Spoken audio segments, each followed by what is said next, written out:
that changed and the players have maybe had a little different jive to them? I think our attention to detail has been more consistent. I think defensively we've been better and consistent. I think getting to the offensive glass has been a huge change for us. We've gotten second chance opportunities. We had 17 points off of 17 second chance points. I can't remember what we had. 17 in the first half against State. Against States. That's been huge. And then us being able to get to the free throw line and make free throws was huge for us today. And so, we're doing some things really well and consistently. Someone asked some of the guys that they said that they hinted that Clemson was a bottoming out. There's been a sense of urgency, and as you say, emergency since then. It's been with everything they've done. Has that been the case since you guys came back to practice after Clemson? It's just been a different team across the board in that respect? I do. Our practices from that point on have been different. They've been feisty, extremely competitive, short-tempered. The competitive fight has been there, and whatever it ends up in terms of what it looks like, I feel like we're getting better. And so I'm just really proud of the guys. Hubert, you talk about the offensive rebounding, and Drake's been a big part of that, as you mentioned yesterday. Huge part. Gets the early one, gets the dunk. Have you noticed a better comfort level from him since he's back at his spot on the wing as far as natural position? Yeah, I will say this. I'm a positionless coach, and so to say he was playing this position and that position, what I recruit, what we individual develop, and what I play are basketball players at various different sizes, and so you got to be able to defend and rebound. You have to be able to handle the ball, shoot, make plays, and so Drake's in the same spots and maybe some different spots that he was in earlier in the year. But, Drake's goes from quote-unquote the 3 to the 4 all throughout the game. It's just he checks so many boxes. Defensively, it's out, just a length on McNeely. It's just against a shooter, and the number one thing that bothered me was athletic, guys with length like Drake, and I thought Drake's length bothered McNeely. So defensively, he can rebound, he can shoot threes, he can attack the basket, finish above the rim, get second chance opportunities, knock down free throws. And so I think the combination with him and Witt give us a really nice, big athletic lineup that really helps us on both ends. Hubert, you've talked about liking Jaylen Withers' game all the way back to high school. Yes. Have heard you on that. Yeah. What do you think has allowed him to sort of rediscover how he's capable of playing? Because these games that he's produced the last couple of games seem like Huge. what he's capable of.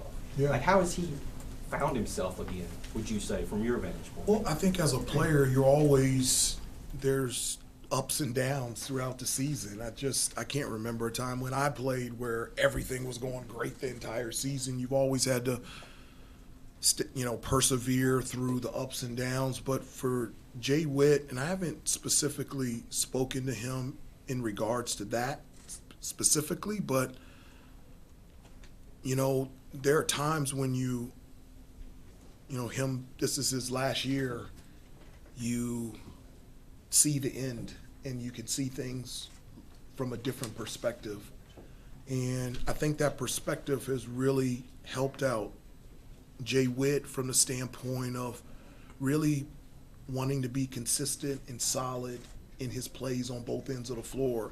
And that's what he's done. Yes, he's produced 16 and 11, but I think the consistency of his defense, his rebounding, his shot making, his playmaking, we need his experience. One of the things that I've told him over and over again, and a lot over the last 2 weeks, is that this team desperately needs his wisdom in terms of experience. He's seen everything. Yeah.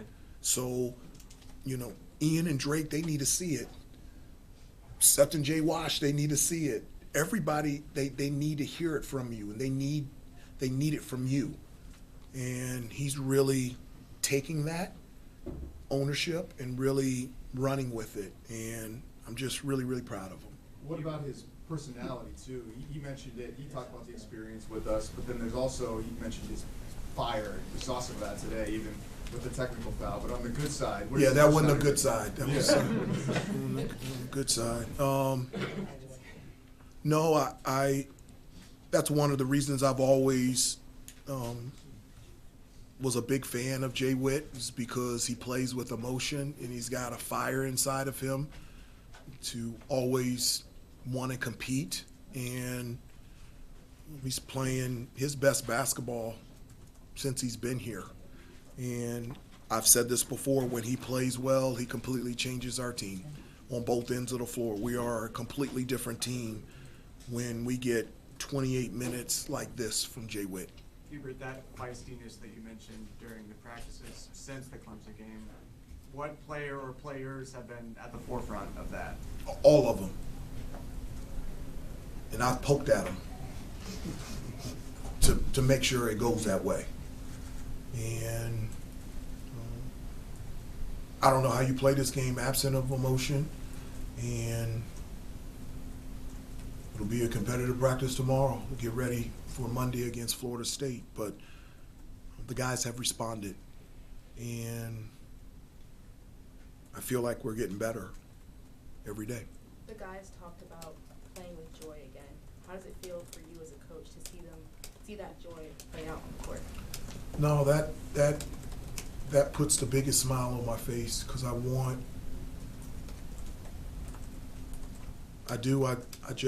there's nothing better than seeing them smile and being happy. I talked about the quietness of this team. Well, the level of quietness has, like, the noise has gone up. Like, just in shoot-around today. They were in shoot-around today, and they were, yelling and jumping around. And at the beginning of the year, it was, I had to start it. And today, I just got to sit and watch it. And so the joy of being here, the joy of being together as a team and trying to become the best that we can be has really gotten better. And as I said before, it's always been a group that has enjoyed being together and being a team. From the start, the chemistry is a 10 out of a 10. They love being around each other. Respectfully, Hubert, but why do you think it took this long for them to find this and unlock this? Who cares? It's here now. Hubert, the last two games for Art, you've won the last two games by healthy double-digit margins, and yet RJ has had some rough shooting nights, both of those games. Do you think that speaks to the growth of the guys around him and just the team as a whole? Because some of those might have tripped you up earlier in the season, and you've still been able to blow teams out without him going crazy.